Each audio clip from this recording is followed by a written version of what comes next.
Hello students, in this video we are going to discuss this problem. So let's begin the observation part. So if you observe, we have the product of two greatest integer functions which is equals to 1 here. So we have only two cases. The first is both is going to be 1. The second case is going to be what? When both are minus 1. Okay, now you will be thinking why is it so? Because greatest integer function only yields the integer values. Now let's begin the solution part. So we will be considering the first case where the product of both the numbers should be 1 and which is going to get by when both are 1. Okay,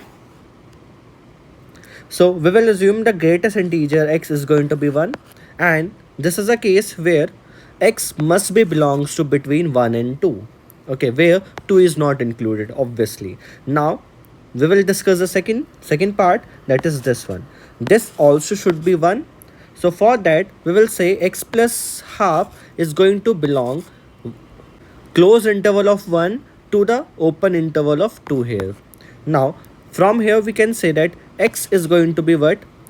1 by 2 comma 3 by 2. Why? We just subtracted 1 by 2 in each cases. If you subtract 1 minus 1 by 2, you will get half. If you subtract 2 minus half, in that case you will get 3 by 2. Okay, now what we have to do, we have to take the intersection of both the cases, because we want that this and this simultaneously 1. For that we will get this condition. We already get the answer. Now for the learning purpose, let's discuss the case number 2 as well. So in the case 2, we will take both the values must be what? Minus 1 here. Okay, so x belongs to this case, is it? Next, this part is also equals to minus 1, and we know this value must be belongs to minus 1 to 0. Now afterwards the same procedure that you have to subtract here and here, that is half.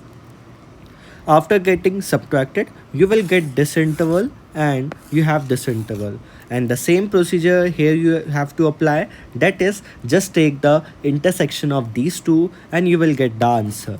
Okay, this is for the case number 2, but in the question we only have the positive interval, so the correct option is going to be C. For such videos, just subscribe to this channel. Thank you.